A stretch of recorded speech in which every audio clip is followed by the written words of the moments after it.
सब बच्चे मेरे साथ बोलिए भारत माता की जय, जय हिंद। देखो बच्चों, हम लोग एनसीईआरटी की मिसलेनियस एक्सरसाइज कर रहे थे एप्लीकेशन ऑफ डेरिवेटिव में। इससे पिछले वाले वीडियो में मैंने आपको इस मिसलेनियस एक्सरसाइज के 1 से लेकर के 15 तक क्वेश्चन करा दिए थे और इस टॉपिक की मतलब एप्लीकेशन ऑफ डेरिवेटिव की डिटेल थ्योरी में पढ़ा चुका हूँ। और इससे पहले भी जितनी एक्सरसाइजेज हैं मिसलेनियस से पहले वो सारी मैंने आपको करा दी हैं। सबके वीडियो डाउनलोडेड हैं, आप उनको डिटेल से पढ़िए और उसके बाद इस एक्सरसाइज पर आगे बढ़िए। ठीक है, तो हम लोग शुरू करते हैं miscellaneous exercise application of derivative में क्वेश्चन नंबर 16 से। ठीक है, 1 से लेके 15 तक पिछले वीडियो में मैंने करा दिए हैं, उनको आप अच्छे से पहले पढ़ लीजिए। ठीक है बच्चों, तो क्वेश्चन नंबर 16 से देखो हम लोग यहाँ पर करना शुरू करते हैं। मिसलेनियस एक्सरसाइज है ये एप्लीकेशन ऑफ डेरिवेटिव में। देखो इसमें कहा गया है एक फंक्शन fx है, fx डिफाइंड ऑन AB, मतलब ये इसका डोमेन है। और कहा गया है कि f डैश x पॉजिटिव है, मतलब उसका डिफरेंशिएशन पॉजिटिव है और x की वैल्यू है a से लेकर के b तक में। ठीक है, तो कह रहे हैं कि प्रूव करो कि जो फंक्शन fx होगा वो इंक्रीजिंग होगा, इस बात को प्रूव करो। और ये तो हमको मालूम है कि भाई डिफरेंशिएशन अगर पॉजिटिव होता है तो फंक्शन कैसा होता है, इंक्रीजिंग होता है। ये बात हमको मालूम है, लेकिन वही बात यहाँ प्रूव करनी है, परेशान मत हो। देखो हम लोगों ने लैग्रांजेस मीन वैल्यू पढ़ी है, LMVT Lagrange's mean value theorem, है ना। कंटिन्यूटी और डिफरेंशिएबिलिटी मैंने पढ़ाया था। इस प्लेलिस्ट में ही देखो मैंने इसको डाल दिया है, क्योंकि कई बार कई किताबों में ये एप्लीकेशन ऑफ डेरिवेटिव में भी दी गई है। एनसीईआरटी में हालांकि ये कंटिन्यूटी एंड डिफरेंशिएबिलिटी में दी गई है। तो बच्चों देखो उसके हिसाब से f डैश c क्या होता था, fb minus fa upon b minus a, ये होता था f डैश c, है ना। ये हमारा LMVT का कॉन्सेप्ट होता था कि f डैश c बराबर fb minus fa upon b minus a। इसको पढ़ लीजिए करके, ये कंटिन्यूटी एंड डिफरेंशिएबिलिटी में भी है और इस वाली प्लेलिस्ट मतलब एप्लीकेशन ऑफ डेरिवेटिव में भी मैंने इसको अटैच कर दिया है। देखो अब जैसे यहाँ पर समझो, चूंकि f डैश x पॉजिटिव है तो f डैश c भी पॉजिटिव होगा। भाई c क्या है, a और b के बीच में कोई पॉइंट। c क्या होता है बोलो, a और b के बीच में कोई एक पॉइंट होता है c, तो f डैश c भी पॉजिटिव होगा। तो समझो जब ये पॉजिटिव है तो इसका मतलब fb minus fa upon b minus a भी पॉजिटिव होगा, क्योंकि f डैश c पॉजिटिव है। अच्छा अब देखो चूंकि b a से बड़ा है तो इसीलिए b माइनस a भी पॉजिटिव होगा, तो ये भी पॉजिटिव है। जब ये पॉजिटिव है तो इससे हमने इधर क्रॉस मल्टीप्लाई कर दिया, क्रॉस मल्टीप्लाई कर देंगे क्योंकि पॉजिटिव नंबर है, क्रॉस मल्टीप्लाई करने से फर्क नहीं पड़ता। तो क्या हुआ, fb minus fa greater than 0, तो यहां से क्या हो गया, fb ग्रेटर देन fa। तो मतलब ये देखो समझो, चूंकि b ग्रेटर देन a है तो fb ग्रेटर देन fa हमने प्रूव कर दिया। तो मतलब अगर पॉइंट बड़ा है तो फंक्शन की वैल्यू भी ज्यादा है, तो इसका मतलब फंक्शन इंक्रीजिंग हो गया। देखो जैसे ये x है और फंक्शन की वैल्यू का मतलब क्या हो गया, y की वैल्यू। तो अगर x की वैल्यू ज्यादा है, b a से बड़ा है, तो b पॉइंट पर फंक्शन की वैल्यू भी a पॉइंट पर फंक्शन की वैल्यू से ज्यादा है। मतलब अगर x ज्यादा है तो y भी ज्यादा है, यानी कि x के बढ़ने के साथ साथ y भी बढ़ रहा है। x ज्यादा है तो y भी ज्यादा, y मतलब फंक्शन की वैल्यू भी ज्यादा। इसका मतलब क्या हुआ कि x के बढ़ने के साथ साथ y बढ़ रहा है। मतलब मान लो ये a है ये b है, तो देखो b a से ज्यादा है, और मान लो ये हो गया fb और ये हो गया fa, तो देखो fb fa से ज्यादा है। यानी कि जैसे जैसे आप आगे बढ़ेंगे फंक्शन की वैल्यू बढ़ेगी, इसका मतलब फंक्शन कैसा है, इंक्रीजिंग है ना। तो बस यहां तक लिखने का मतलब ये बात प्रूव हो गई कि हमारा फंक्शन कैसा है, इंक्रीजिंग फंक्शन है। ठीक है, और ये बात हम पहले भी जानते हैं, ये फंक्शन में भी हमने पढ़ा था भैया कि अगर डिफरेंशिएशन पॉजिटिव है तो फंक्शन कैसा होता है, इंक्रीजिंग होता है। बात समझे, अगर डिफरेंशिएशन नेगेटिव है तो फंक्शन कैसा होता है, डिक्रीजिंग होता है। ठीक है, तो बड़ा इजी क्वेश्चन है, हम लोगों ने इसको कर लिया है। चलो आगे बढ़े, क्वेश्चन नंबर 17 पर जरा ध्यान दें।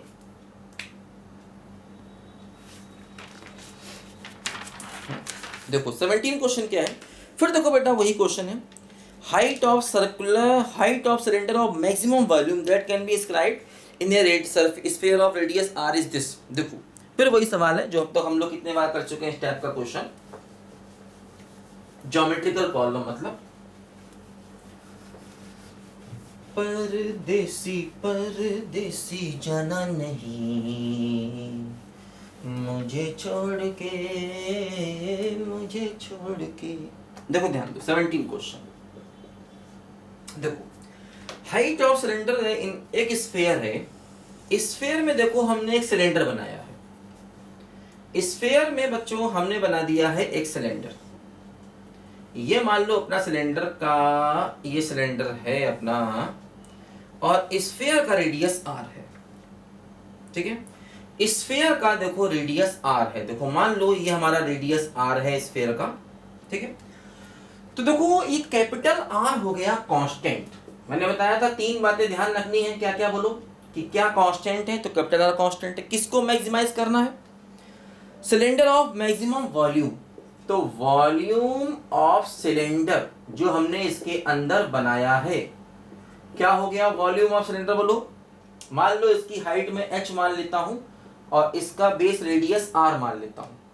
इसका हाइट में मान लेता हूं h है और इसका बेस रेडियस मान लेता हूं r है।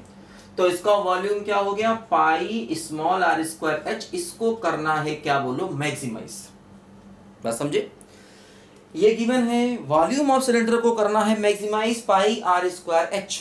और क्या प्रूव करना है, height of cylinder is this, मतलब h इक्वल टू 2r/√3। किसकी हाइट, सिलेंडर की हाइट, ये प्रूव करना है।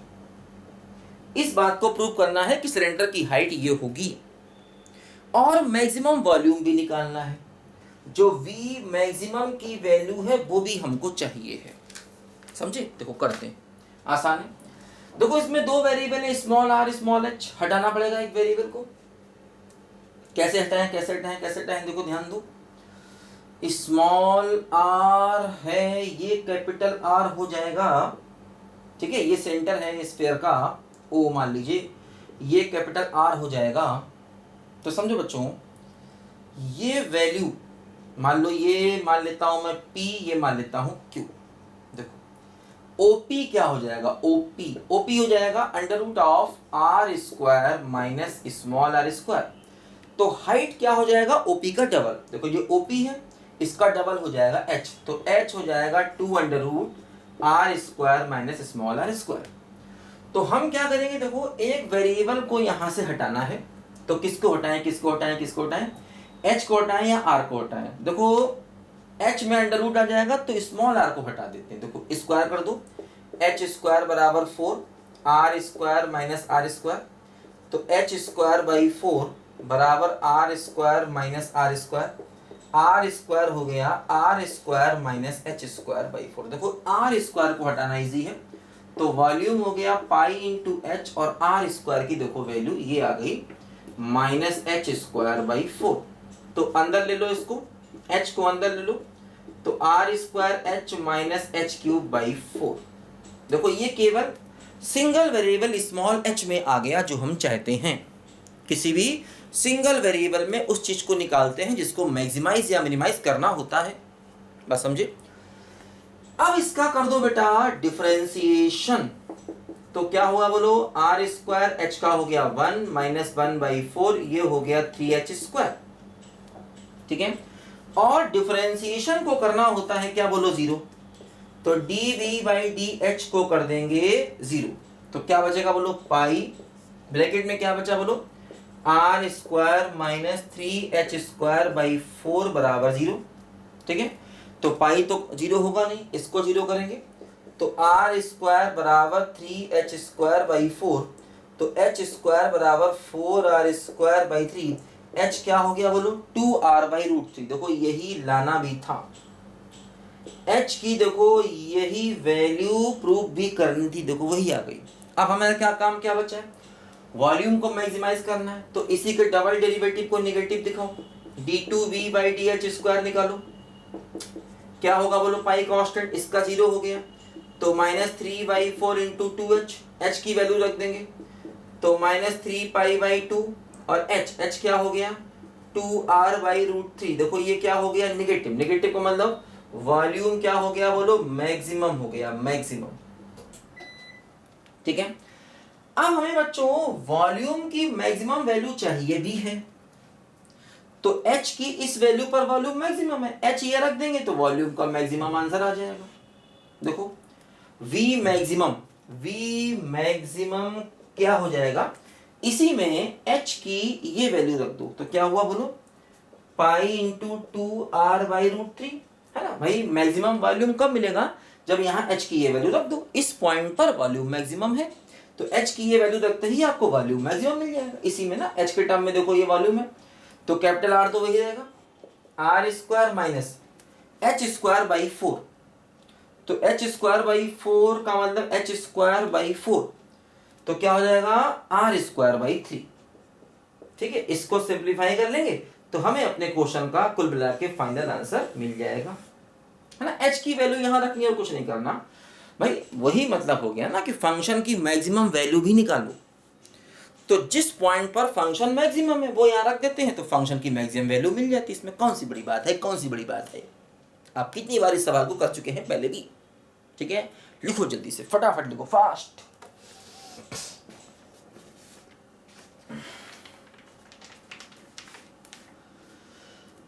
चलो बुलावा आया है, माता ने बुलाया है, हो ऊंचे पर्वत पे रानी माँ ने दरबार सजाया है, चलो बुलावा आया है, माता ने बुलाया है, जय माता दी चलो बुलावा आया है, माता ने बुलाया है, ओ मस्त हवाओं का एक झोंका ये संदेशा लाया है।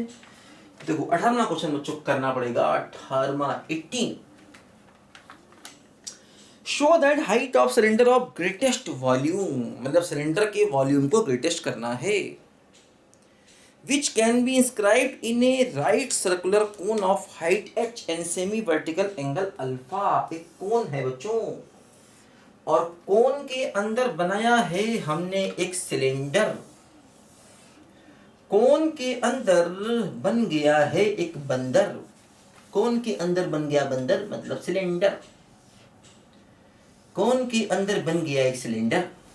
ठीक है, और जो कोन है बच्चों उसका हाइट h मालूम है, h हाइट मालूम है, और उसका सेमी वर्टिकल एंगल अल्फा मालूम है, तो अल्फा और h हो गया है कांस्टेंट, बजाओ ताली। ठीक है, तो अल्फा h हो गया है कांस्टेंट और हमें height of cylinder of greatest volume, देखो जो सिलेंडर है इसका बेस रेडियस अगर मैं r मान लूं और इसका हाइट अगर मैं h मान लूं बच्चों, तो इसका वॉल्यूम क्या हो गया πr²h। इसको करना है मैक्सिमाइज, इसको करना है मैक्सिमाइज, किसके वॉल्यूम को, सिलेंडर के वॉल्यूम को करना है maximize. Height of cylinder of greatest volume, शब्दों पे ध्यान दो, शब्दों पे ध्यान दो। Height of cylinder of greatest volume which can be inscribed in right circular cone of height this angle alpha. तो और प्रूफ क्या करना है, प्रूफ क्या करना है, हाइट जो है h मतलब इसकी हाइट, इसकी हाइट ये क्या हो गई बोलो, is 1/3 of cone. Height of cylinder of greatest volume is 1/3 that of cone, मतलब ये प्रूव करना है कि सिलेंडर की जो हाइट है वो कोन की हाइट की 1/3 है, मतलब 1/3 और सिलेंडर का ग्रेटेस्ट वॉल्यूम ये है ना। तो वॉल्यूम की जो मैक्सिमम वैल्यू है किसके सिलेंडर की, वो ये प्रूव करनी है 4/27 πh³ और टेन स्क्वायर अल्फा। किसका वॉल्यूम है ये बोलो? सिलेंडर का। सिलेंडर का मैक्सिमम वॉल्यूम ये हमको प्रूव करना होगा। समझ गए भाई?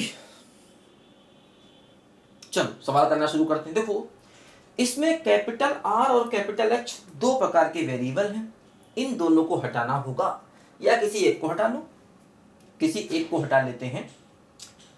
अच्छा कैसे हटाएं बच्चों? कैसे कैसे कैसे हटाया जाए? देखो करते हैं कोई ना कोई व्यवस्था हटाने की।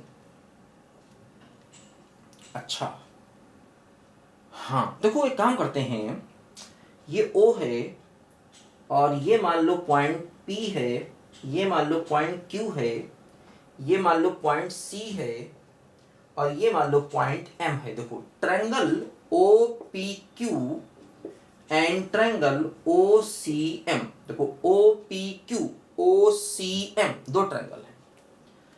टेन अल्फा क्या हुआ इसमें लगाएं तो PQ बटे दिस, PQ बटे OP। तो PQ क्या है? PQ देखो ये कैपिटल R के बराबर है, और OP क्या है? OP मतलब ये क्या हुआ? ये पूरा H, ये H, तो H माइनस H OP। ठीक है, टेन अल्फा क्या हो गया? PQ by OP। PQ का मतलब R बाई OP। OP बोले तो OP बोले तो small h minus capital H। ठीक है, अच्छा ये हुआ। अच्छा टेन अल्फा देखो इससे निकालो CM by OC, CM by OC से निकालो टेन अल्फा। ठीक है, CM बाई OC। CM कितना है? CM नहीं मालूम है, CM नहीं मालूम है ना, कोई बात नहीं, CM को CM रहने दो, CM साहब अभी CM साहब ही रहने दो। OC का मतलब ये मतलब H, स्मॉल h। ठीक है, देखो हमें R और H दो वेरिएबल हैं, हटाना है। स्मॉल अल्फा और H ये दोनों कांस्टेंट हैं, इनमें सब कुछ लाना है। ठीक है, देखो इन दोनों को बराबर कर दें, ये भी टेन अल्फा ये भी टेन अल्फा, दोनों को बराबर कर दें तो R by H minus H बराबर CM। देखो यही काम हम सिमिलरिटी की प्रॉपर्टी से भी कर सकते थे। ये ट्रायंगल और ये ट्रायंगल दोनों आपस में सिमिलर हैं, तो सिमिलरिटी की प्रॉपर्टी से भी सेम काम कर सकते हैं। ठीक है, देखो एक काम किया जाए, यहां से कैपिटल R की वैल्यू है ना, और CM देखो एक काम करते हैं, टेन अल्फा चूंकि CM बाई H है, देखो यहां से CM निकल आएगा, CM क्या हो जाएगा? H टेन अल्फा हो जाएगा। ठीक है, तो बल्कि वो जरूरत ही नहीं इसकी है, इन दोनों को बराबर करने की देखो जरूरत ही नहीं है। ये टेन अल्फा है और टेन अल्फा तो मालूम ही है, तो देखो R by small h minus h बराबर टेन अल्फा, ये वैल्यू मालूम है हमको। तो यहां से देखो ठीक है, अब R बराबर क्या हो गया? H minus capital H tan alpha. ठीक है, ये वैल्यू रखेंगे, लेकिन अभी स्मॉल h और निकालना होगा। ठीक है, स्मॉल h की वैल्यू देखो यहां से हमें और चाहिए होगी, तो स्मॉल h भी आ जाएगा, कैपिटल R तो आ ही गया। ठीक है, और स्मॉल h भी देखो यहां से निकल ही आएगा। ठीक है, लिखो जल्दी से। तो कैपिटल R की ये वैल्यू यहां पर रखेंगे। अच्छा तो क्या हुआ? देखो वॉल्यूम हो गया पाई कैपिटल H और R स्क्वायर, यानी कि H माइनस कैपिटल H का स्क्वायर टेन स्क्वायर अल्फा। अब देखो समझो, इसमें सिंगल वेरिएबल क्या है बोलो? कैपिटल H है। ठीक है, अल्फा भी कांस्टेंट है, स्मॉल h भी कांस्टेंट है, सिंगल वेरिएबल क्या है बोलो? यहां पर कैपिटल H है। ठीक है, ये टेन अल्फा था, यहां से जरूरत नहीं इस रिलेशन की पड़ी हमको, इसकी जरूरत हमको नहीं पड़ी। तो देखो इसमें सिंगल वेरिएबल कैपिटल H है बोलो, बाकी स्मॉल h और अल्फा क्या है बोलो? कांस्टेंट है। देखो v बराबर पाई टेन स्क्वायर अल्फा एच, इसका स्क्वायर करेंगे तो h square plus H square minus 2h capital H. तो v थोड़ा सिंप्लीफाई कर रहे हैं जिससे कि डिफरेंशिएशन में आसानी रहे। ये हो जाएगा H cube minus 2h square, है ना। थोड़ा सिंप्लीफाई कर लिया जिससे कि डिफरेंशिएशन में आसानी रहे। अब देखो dv by D capital H करो, क्योंकि हमें बच्चों कैपिटल एच वेरिएबल है, कैपिटल आर वेरिएबल है, एक वेरिएबल तो यहां रखना ही था, तो एक वेरिएबल कैपिटल एच बचा। स्मॉल एच और अल्फा ये सब क्या है बोलो, कांस्टेंट है। अब देखो क्या हुआ, पाई टेन स्क्वायर अल्फा, यहां पर देखो स्मॉल एच स्क्वायर, एच का एच के रिस्पेक्ट में 1, एच क्यूब है तो 3h स्क्वायर माइनस 2h और h स्क्वायर तो 2 कैपिटल एच, ठीक है। और इस पूरे को कर दिया हमने उठा करके 0। अब देखो इन सबसे डिवाइड कर दो, ये क्या हुआ, H square plus 3h square minus 4 small h capital H बराबर 0, ठीक है। तो हमें यहां से देखो कैपिटल एच चाहिए था स्मॉल एच के टर्म में, ठीक है। देखो ये इसके फैक्टर कर लो, h square minus 4 small h capital H plus 3h square बराबर 0। तो h square minus 3 small h capital H minus small h, देखो फैक्टर कर रहे हैं बेटा और कुछ नहीं कर रहे हैं, इसके फैक्टर किए। तो देखो यहां से क्या होगा, स्मॉल एच कॉमन आएगा तो होगा एच माइनस 3 कैपिटल एच, और यहां से देखो कैपिटल एच कॉमन आएगा, small H minus 3 capital H बराबर 0। देखो h माइनस एच एक ब्रैकेट में, h माइनस 3h दूसरे ब्रैकेट में। देखो यहां से ये तो पॉसिबल होगा नहीं, इसको 0 करेंगे तो ये होगा जो पॉसिबल नहीं है, क्योंकि स्मॉल एच कैपिटल एच को नहीं हो सकता। इसको 0 करेंगे तो h बराबर 3h, तो कैपिटल H क्या हो गया, स्मॉल h बाई 3। यही देखो हमको प्रूव करना था, ठीक है। लेकिन अभी देखो हमको दिख रहा है, दिख तो रहा ही है यार, कोई दिक्कत नहीं भाई। एक बार इसको 0 किया तो स्मॉल एच बराबर कैपिटल एच, वो पॉसिबल नहीं। एक बार इसको 0 किया तो कैपिटल एच बराबर क्या हो गया, स्मॉल एच बाई 3। बोलो आ गया समझ। अब एक बार इसको डबल डेरिवेटिव कर दो, और डबल डेरिवेटिव को क्या शो कर दोगे, कर लेंगे आगे भाई। इसका एक बार और करना है डिफरेंशिएशन, किसके कैपिटल एच के रिस्पेक्ट में। वॉल्यूम को मैक्सिमाइज करना है तो डबल डेरिवेटिव यहां नेगेटिव आ जाएगा, इतना काम कर लेंगे हम लोग, ठीक है। डबल डेरिवेटिव को नेगेटिव शो कर देंगे भाई। डबल डेरिवेटिव किसके रिस्पेक्ट में, कैपिटल एच के रिस्पेक्ट में करना इजी है, ठीक है ना। और जरूरत पड़ेगी तो कैपिटल एच की ये वैल्यू पुट कर देंगे जो आई है यहाँ से, है ना। डबल डेरिवेटिव में पहले डबल डेरिवेटिव करेंगे कैपिटल एच के रिस्पेक्ट में, और जरूरत पड़ेगी तो कैपिटल एच की ये वैल्यू स्मॉल एच बाई 3 इसमें रख देंगे, जिससे कि डबल डेरिवेटिव निगेटिव आ जाए। और हाँ, हमको सिलेंडर का मैक्सिमम वॉल्यूम भी चाहिए। देखो जो एच की वैल्यू आई है ये इसमें रख देते हैं, इसमें जो h की वैल्यू आई है देखो इसमें रख देंगे तो सिलेंडर का मैक्सिमम वॉल्यूम मिल जाएगा। देखो रखते हैं, h कितना आया, स्मॉल h बाई 3, तो वॉल्यूम की मैक्सिमम वैल्यू पाई h कितना आया, स्मॉल h बाई 3, और ये हो गया स्मॉल h बाई 3 का स्क्वायर टेन स्क्वायर अल्फा, तो पाई h बाई 3। देखो ये क्या हो गया, 2h बाई 3 का स्क्वायर, तो 4h square by 9 ten square alpha, तो क्या हो गया बोलो 4/27, 4/27 पाई h क्यूब और टेन स्क्वायर अल्फा। देखो यहां से यही मैक्सिमम वॉल्यूम प्रूव हो गया जो हमको प्रूव करना था, बात समझे। तो इस टाइप के देखो बेटा कितने क्वेश्चन मैंने कराए आपको, ये सब बहुत इंपॉर्टेंट है और सबका एक ही कॉन्सेप्ट है, क्या क्या कांस्टेंट है, क्या मैक्सिमाइज मिनिमाइज करना है और क्या प्रूव करना है। हमेशा हमेशा हमेशा ध्यान रखो इस बात को, ठीक है। अच्छा अब देखो 19 से लेकर 24 तक में बेटा ऑब्जेक्टिव टाइप क्वेश्चन है। तब तक मैं पानी जरा पी लूं, आप भी कुछ पानी वानी पी लो यार जरा सवाल करने से पहले।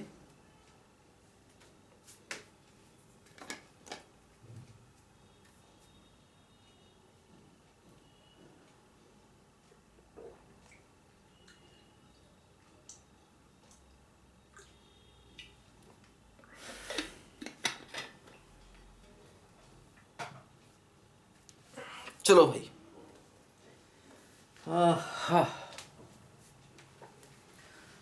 एक रास्ता है जिंदगी जो थम गए तो कुछ नहीं, ये कदम किसी मुकाम पे जो जम गए तो कुछ नहीं, एक रास्ता है जिंदगी जो थम गए तो कुछ नहीं, हो जाते रही। देखो बच्चों आगे बढ़ते हैं, क्वेश्चन नंबर 19 कर देते हैं। देखो एक सिलेंडर का टैंक है, उसका रेडियस 10 फीट है, is being filled with wheat, गेहूं से भरा जा रहा है at a rate of this. Cylinder का टैंक है बेटा, ठीक है, उसका रेडियस कितना है बोलो, 10 फीट है। ये मान लो रेडियस है, कितना है, 10 फीट है इसका रेडियस। गेहूं से भर रहे हैं और गेहूं के भरने का rate 314 cubic feet per minute है, मतलब उसके वॉल्यूम के चेंज होने का रेट ये दिया गया है, ठीक है, cubic feet per minute, feet की power 3 cubic feet per minute, ठीक है, मतलब इसके वॉल्यूम के चेंज होने का रेट दिया गया है। The depth of wheat is increasing at a rate of this. मान लो किसी क्षण इसमें गेहूं यहां तक भरा था, स्मॉल एच हाइट तक, मान लो किसी क्षण इसमें गेहूं भर गया था। एक मोमेंट पर, एक स्पेशल मोमेंट पर जाके हमने इस फोटो खींचा कचैक और देखा इसमें कितना गेहूं भरा हुआ है। मान लो किसी मोमेंट पर स्मॉल एच हाइट तक गेहूं भर गया था, तो अब हमें जो यहां तक गेहूं भर गया था इसका हाइट का रेट ऑफ चेंज चाहिए है, ठीक है। हाँ तो बच्चों ये जो गेहूं है, इतना गेहूं जो है ना, इतना गेहूं, इसका आप वॉल्यूम निकालिए, इतने गेहूं का वॉल्यूम। तो वॉल्यूम ऑफ व्हीट, पढ़ते ना व्हीट स्टोन ब्रिज फिजिक्स में, गेहूं पत्थर का पुल ठीक है तो अब क्या हुआ बोलो, इसकी भी देखो रेडियस तो ये आर ही रहेगी और ये भी देखो एक छोटा मोटा सिलेंडर ही है। अगर यहां तक गेहूं भर गया है इसका मतलब ये भी छोटा मोटा एक सिलेंडर है, तो इसका वॉल्यूम क्या हो गया, pi r square into h, h का मतलब स्मॉल एच, आर की वैल्यू मालूम है तो आर की वैल्यू 10 ले लो, तो 100 पाई एच, और ये क्या है, वॉल्यूम है किसका, गेहूं का। तो dv बाई dt क्या हो गया बोलो, 100 pi into d h by d t, respect to time कर रहे हैं, इधर भी, और dv बाई dt की वैल्यू कितनी है, 314, तो 314 बराबर 100 पाई और d h by d t. तो बच्चों यहां से d h by d t क्या आ गया, 314 अपॉन 100 पाई। यही हमारी सवालिया का आंसर आ चुका है गुरु। सिंप्लीफाई, अरे भाई कर लो यार थोड़ा बहुत सिंप्लीफाई, क्या बताया जाए। अच्छा इसकी वैल्यू रख दें 3.14, क्या पाई की रखो, चलो तो 314 अपॉन 314, तो 1 आंसर आ गया, क्यूबिक पर फीट पर मिनट। करो फटाफट जल्दी से बच्चे। पाई की वैल्यू हालांकि 3.14 एक्चुअल नहीं होती है, रफली वैल्यू होती है बेटा पाई की 3.14, लेकिन क्या करें मजबूरी है, जैसी दी है वैसी कर लो। तो ए इस सवाल का आंसर आ गया, ए वाला पार्ट, ठीक है, 1 क्यूबिक फीट पर मिनट। बात समझे, आगे बढ़ते हैं। 20वां 21वां 22वां 23वां 24वां क्वेश्चन बहुत ही इजी है बच्चा, बहुत ही सवालिया है ये सब।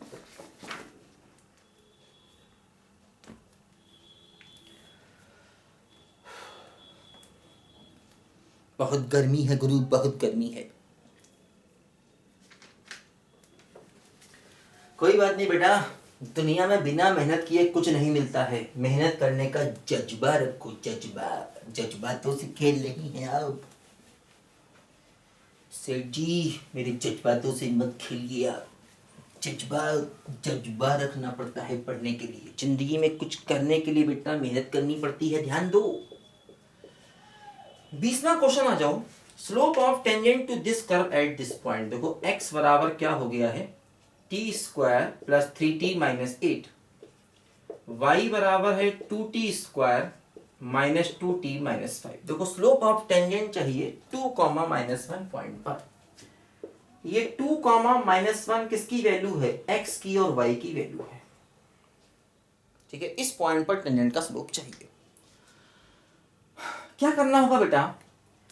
स्लोप ऑफ टेंजेंट होता है d बाई डी एक्स, इसकी वैल्यू ऐसे निकालते हैं d by d T upon D x by d T से निकालते हैं हमेशा। बात समझे? dy बाई डी टी यहां से निकालोगे तो 2 into two T minus 2, D x by d T यहां से निकालोगे तो 2t प्लस 3, तो क्या हो गया बोलो? 4t minus 2 upon 2t plus 3, d x by d t, d y by d t निकाला। अच्छा, अब इसमें t की वैल्यू रखनी होगी। अब t कहां से लाएं? देखो समझो, बहुत अच्छा सवाल है, आईआईटी का पुराना आया हुआ सवाल है बेटा। देखो x को 2 यहां रखो तो T square plus 3t minus 8 बराबर 2 है ना। x को 2 यहां रखो और y को माइनस 1 यहां रखो। x को 2 यहां रखा और y को माइनस 1 यहां रखो तो 2t square minus 2t minus 5 बराबर माइनस 1।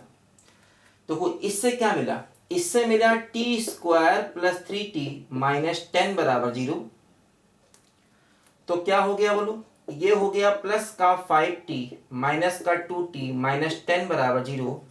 t कॉमन आया तो t प्लस 5 माइनस 2 कॉमन आया t प्लस 5, तो t की वैल्यू 2 मिल गई और माइनस 5 मिल गई। इस रिलेशन से देखो क्या मिला? 2t स्क्वायर माइनस 2t, यह हो जाएगा माइनस 4 बराबर 0। 2 कॉमन लेके डिवाइड कर दिया तो t square minus 2t plus t minus 2 बराबर 0। t कॉमन लिया तो t माइनस 2 प्लस 1 कॉमन लिया तो t माइनस 2, तो t की वैल्यू 2 और माइनस 1। अब देखो ध्यान दो, जो t दोनों में कॉमन आएगा ना वो t लिया जाएगा। बहुत इंपॉर्टेंट पॉइंट, जो t दोनों में कॉमन होगा ना उस t को लेंगे। अगर कोई t कॉमन नहीं है तो नो वैल्यू ऑफ t। ध्यान देना, ध्यान देना, ध्यान देना। तो t की वैल्यू 2 हमको लेनी है, वो t की वैल्यू 2 यहां रखेंगे तो 4 into 2 minus 2 upon 2 into 2 plus 3। तो क्या बचा? 6, 4, 3, 7, तो 6/7 हमारे क्वेश्चन का बेटा आंसर आ गया, जो कि इसका बी पार्ट है 6/7। तो बी पार्ट हमारे क्वेश्चन का फाइनल आंसर आ चुका है बच्चों। ध्यान देना, जो दोनों में कॉमन होगा ना, जो टी दोनों में कॉमन होगा, जैसे यहां भी 2 है और यहां भी 2 है, तो टी बराबर 2 को लेना है। जो कॉमन होगा उसको लेना है केवल। बस समझे? अच्छा भाई, आगे बढ़े, आगे बढ़े, आगे बढ़े। 23वां सवाल, normal to the curve passing through 1,2। देखो ध्यान दो, पासिंग थ्रू 1,2 बहुत अच्छा सवाल है, बहुत ही अच्छा सवाल है। ध्यान देना, लिखो लिखो लिखो, पहले लिखो, जरा लिखो, इसको लिखो। तो मैं 21वां सवाल आपको, अच्छा सॉरी सॉरी सॉरी सॉरी, ये कहाँ पहुंच गया? 20 में के बाद 21वां करना ना, तो 23वां, हाँ 21वां कर दे पहले। चलो,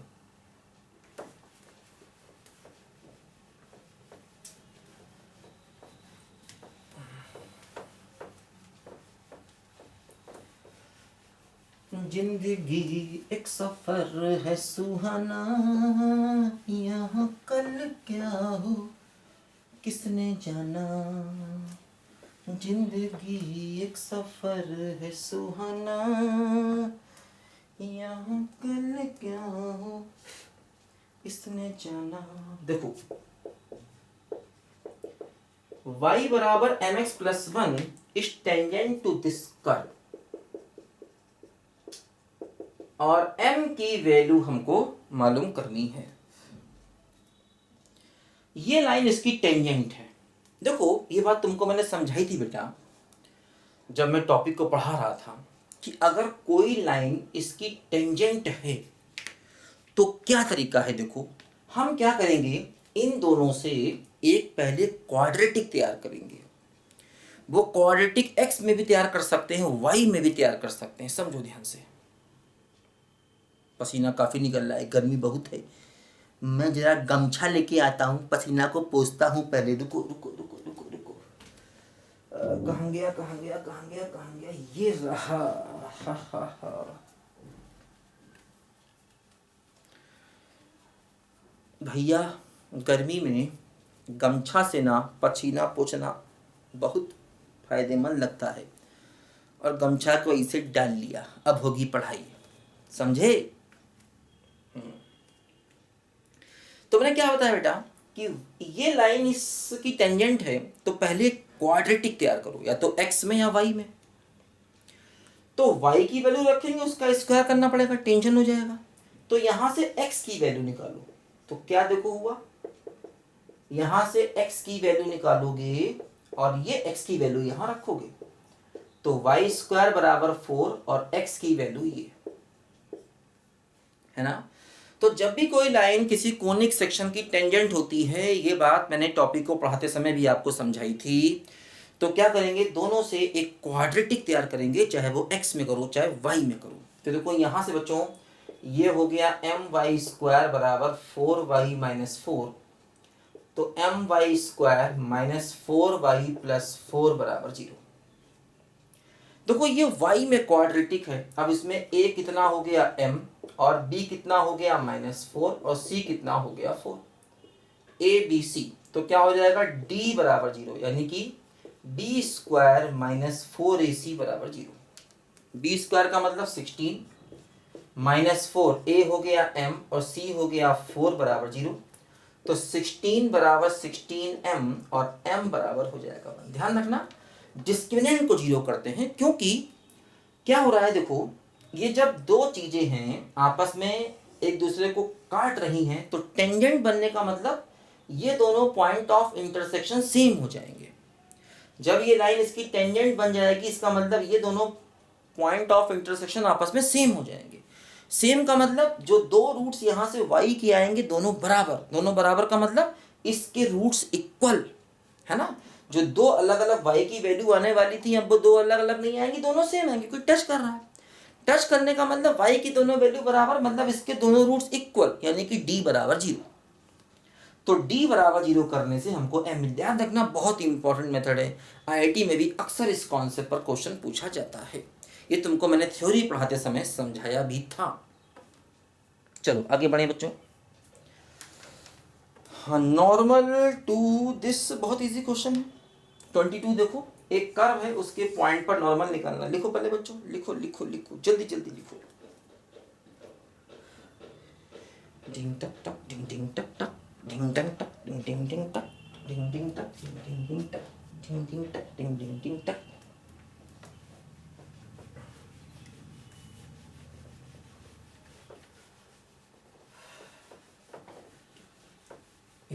रास्ता है जिंदगी जो थम गए तो कुछ नहीं, ये कदम किसी मुकाम पे जो जम गए। देखो ये कर्व है और ये पॉइंट है, तो इस कर्व के इस पॉइंट पर हमको नॉर्मल चाहिए।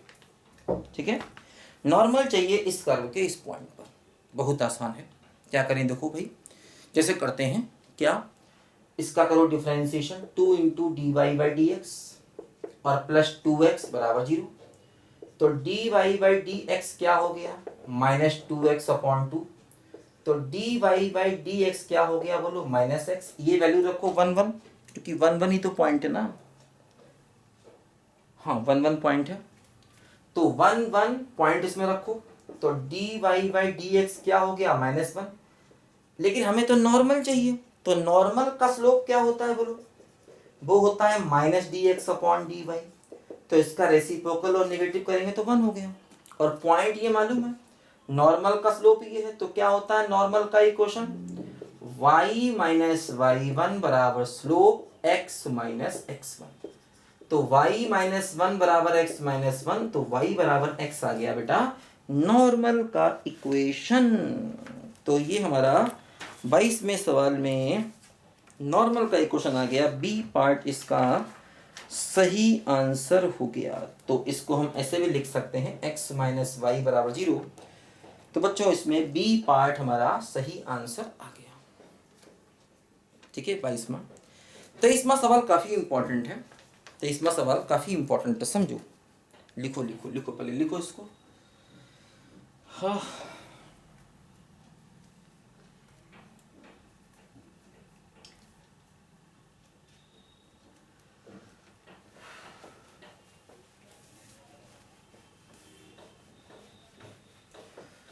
गाड़ी बुला रही है, सीटी बजा रही है, चलना ही जिंदगी है। देखो बच्चों, ये कर्व है एक्स स्क्वायर बराबर 4y। एक्चुअली क्या होता है, ये एक पैराबोला होता है, ओपनिंग ऑफ पैराबोला। आप लोग जानते होंगे इस पैराबोला को पहले से ही। इसमें पॉइंट है 1,2। अब देखो इंटरेस्टिंग बात ये है, जो 1,2 पॉइंट है ना, वो इस पैराबोला के ऊपर नहीं है। देखो x को 1 y को 2 रखो, ये सेटिस्फाई नहीं हो रहा है। x को 1 y को 2 रखो तो सेटिस्फाई नहीं हो रहा है, मतलब ये पॉइंट पैराबोला के ऊपर नहीं है। तो वो मेथड अब मत लगाना y माइनस वाई वन बराबर, क्योंकि ये पॉइंट, वो मेथड तब लगता है बेटा जब पॉइंट जो है ना कोनिक के ऊपर होता है। x1 y1 point, x1 y1 point जब कोनिक के ऊपर होता है ना बेटा, तब वो मेथड लगता है y माइनस वाई वन वाला। अब बहुत इंपॉर्टेंट सवाल है, मतलब कुछ ऐसे हमको देखो नॉर्मल चाहिए है। तो मान लो ये पॉइंट जो है ये x1 y1 है, जिस पॉइंट पर हमको नॉर्मल निकालना है, मान लो वो पॉइंट x1 y1 है। बहुत अच्छा सवाल है, आईआईटी का वो सवाल है बेटा, पुराना देखो ये भी। तो मान लो जिस पॉइंट पर नॉर्मल निकालना है वो पॉइंट अभी भी x1 y1 पॉइंट है। अब देखो वो नॉर्मल इस पॉइंट से पास कराना होगा। देखो समझो, सबसे पहले डिफरेंशिएशन 2x बराबर 4 dy बाई dx। ठीक है, तो क्या हुआ देखो, dy बाई dx क्या हो गया, x बाई 2 हो गया। अब x1 y1 पॉइंट रखो, क्योंकि जो पॉइंट इसके ऊपर है उसको सेटिस्फाई करना पड़ता है, तो इसलिए x1 बाई 2 हुआ। लेकिन ये तो dy बाई dx है, हमें तो नॉर्मल का इक्वेशन चाहिए। तो स्लोप ऑफ नॉर्मल क्या होता है, minus d x upon d y. तो -2/x1 ये हुआ नॉर्मल का स्लोप। ठीक है, अब देखो नॉर्मल का इक्वेशन क्या हुआ, y माइनस वाई वन बराबर नॉर्मल का स्लोप और ब्रैकेट में x माइनस x1। ठीक है, अब देखो ध्यान दो, जो नॉर्मल है वो 1,2 पॉइंट से पास कर रहा है, तो 1,2 पॉइंट नॉर्मल को सेटिस्फाई करेगा। बस समझे कैसे, x को रखो 1, y को रखो 2, तो 2 माइनस वाई वन बराबर -2/x1। x को रखेंगे 1 माइनस x1। ठीक है, तो xy की जगह हम 1,2 रखेंगे, क्योंकि 1,2 पॉइंट से हमारा नॉर्मल पास हो रहा है। रखा। अब देखो बच्चों यहां पर जरा समझो ध्यान से, क्या होगा कि अगर ये पॉइंट मिल जाए तो हमको नॉर्मल का इक्वेशन मिल जाएगा। x1 y1 पॉइंट निकालना है, देखो उसके लिए क्या करेंगे, देखो ये एक रिलेशन आ गया x1 y1 में। बस समझे, देखो इसको थोड़ा सिंप्लीफाई करें, 2 माइनस वाई वन बराबर अंदर ले गए तो -2/x1 प्लस 2 हो जाएगा, है ना। इसको अंदर ले गए -2/x1 और प्लस हो जाएगा 2। देखो 2 से 2 कैंसिल हो गए, क्या बचा, -y1 बराबर -2/x1, तो y1 बराबर 2/x1।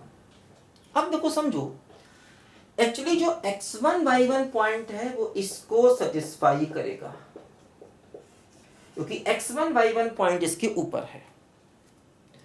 तो यहां से y1 की वैल्यू क्या होगी, x1 स्क्वायर बाई 4, ये इसमें रख दो, तो x1 स्क्वायर बाई 4 बराबर 2/x1। तो देखो यहां से x1 क्यूब बराबर 8, तो x1 की वैल्यू आ गई। वैसे x1 की 3 वैल्यू आएंगी, लेकिन उनमें से रियल अकेली यही होगी 2, बाकी दोनों इमेजिनरी होंगी। तो x1 आ गया। x1 के आते ही देखो y1 भी आ जाएगा। x1 को 2 यहाँ रखो तो y1 कितना हो जाएगा 1, समझे।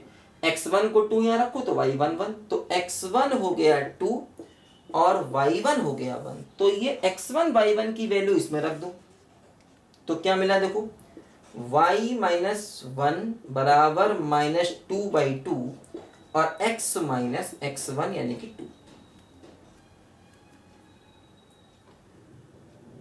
समझे। तो देखो क्या हुआ, y माइनस 1 बराबर ये कैसे हो जाएगा, तो माइनस एक्स प्लस 2, तो y बराबर माइनस एक्स प्लस 3। देखो ये आ गया हमारे नॉर्मल का इक्वेशन, जिसको हम x प्लस वाई बराबर 3 भी कह सकते हैं, जो कि ए पार्ट है इसका, और यही हमारे सवाल का हो जाएगा आंसर, ए पार्ट। ठीक है, तो ए पार्ट हमारे क्वेश्चन का हो जाएगा फाइनल आंसर। बात समझे। हाँ चलो बेटा आ जाते हैं इस एक्सरसाइज ही नहीं, आओ कुछ गिर गया मेरे धक्के से यार। क्या गिरा, मोबाइल का चार्जर गिरा भाई साहब, इसको लगा देते हैं। लग गया, वापस लग गया। चलो 24वां क्वेश्चन, मतलब इस चैप्टर का लास्ट क्वेश्चन है ये।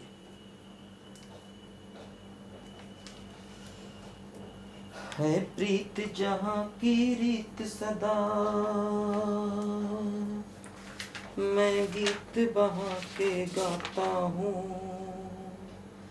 भारत का रहने वाला हूँ, भारत की बात सुनाता हूँ।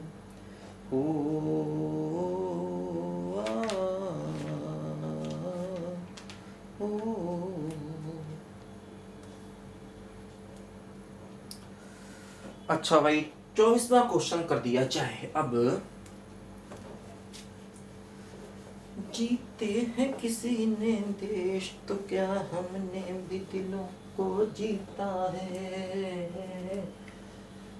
यहाँ राम अभी तक है, नर में नारी में अभी तक सीता है। जिस धरती पे हमने जन्म लिया हो, जिस धरती पे हमने जन्म लिया, मैं सोच के ये इतराता हूँ। देखो 24वां सवाल बेटा क्या है, points on this curve where normal to curve makes equal intercept with the axis. देखो ध्यान दो, जैसे कि मान लो अगर कोई नॉर्मल है, कोई लाइन है मान लो, वो एक्सिस पर इक्वल इंटरसेप्ट बनाती है। अब इसने देखो दिया नहीं है जो इंटरसेप्ट है वो कैसे है, पॉजिटिव है, मतलब इंटरसेप्ट देखो। अब वैसे तो ऐसा भी हो सकता है, देखो ये लाइन भी इक्वल इंटरसेप्ट बना रही है, लेकिन इसमें y इंटरसेप्ट पॉजिटिव है, x इंटरसेप्ट नेगेटिव है। इसमें देखो दोनों ही इंटरसेप्ट पॉजिटिव है, तो इक्वल इंटरसेप्ट मैग्नीट्यूड की फॉर्म में कहें तो ये लाइन भी हो सकती है और ये लाइन भी हो सकती है ना। तो लेकिन अगर ओवरऑल एल्जेब्रिक की फॉर्म में कहें साइन को देखते हुए तो ये ज्यादा सटीक है। ये हुआ इक्वल इंटरसेप्ट, इसमें देखो x भी पॉजिटिव y पॉजिटिव, या देखो ये लाइन ले लो, इसमें x भी नेगेटिव y भी नेगेटिव, लेकिन ये इसके पैरेलल होगी। तो जैसे ही मान लो अगर ये a है, ये a है, इक्वल इंटरसेप्ट हुए, तो ये एंगल कितना हो गया 45 का, ये एंगल कितना हो गया 135 का, तो इसका स्लोप कितना हो गया, इसका स्लोप हो गया tan 135 यानी कि -1। बात समझे। और यहां पर भी ये इंटरसेप्ट मान लो a है, ये a है, तो ये एंगल 45 हो गया, तो इसका स्लोप कितना हो गया tan 45 यानी कि 1। तो अगर सही मानों में इक्वल इंटरसेप्ट की बात करें एल्जेब्रिकली, मतलब साइन को भी देखते हुए, देखो यहाँ पर ये भी प्लस ये भी प्लस और बराबर, यहाँ पर ये माइनस होगा ये प्लस होगा, तो सही मानों में इंटरसेप्ट मैग्नीट्यूड की फॉर्म में तो इक्वल हुए, लेकिन कुल मिलाकर के एल्जेब्रिक की फॉर्म में इक्वल नहीं हुए। तो खैर देखो यहाँ पर हम यही लेके चलते हैं, ठीक है, कि मतलब ये हमारा नॉर्मल है जिसके इंटरसेप्ट इक्वल हैं एक्सिस के साथ में, ठीक है, इसी को लेकर चलते हैं। मैग्नीट्यूड की फॉर्म में देते तो ये और ये दोनों ले सकते थे, यानी उस केस में स्लोप को -1 और +1 दोनों ले सकते थे, लेकिन खाली इक्वल कह रहे हैं तो हम स्लोप को -1 लेकर के चलेंगे। ठीक है, अब देखो, मतलब पॉइंट चाहिए है और नॉर्मल का स्लोप हमें दिया गया है, ये नॉर्मल ये है, नॉर्मल का स्लोप मालूम है, पॉइंट्स निकालना है। तो मैंने मान लिया कि मान लो पॉइंट है x1y1, ठीक है, मान लिया पॉइंट क्या है बोलो x1y1। ये पॉइंट किस पर है बोलो, कर्व पर है, 9y² बराबर x3। तो अब देखो इसको करो डिफरेंशिएट, 9 × 2y dy/dx बराबर 3x²। तो देखो यहां से dy/dx क्या आ गया, 3x² अपॉन 18y,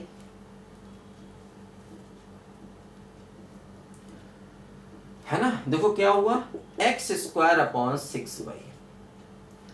अब वो पॉइंट मैंने ये माना है जिस पर नॉर्मल निकालना है, तो इस पॉइंट को रख दो, तो इस पॉइंट को रखा तो dy/dx क्या आ गया बोलो, x1² अपॉन 6y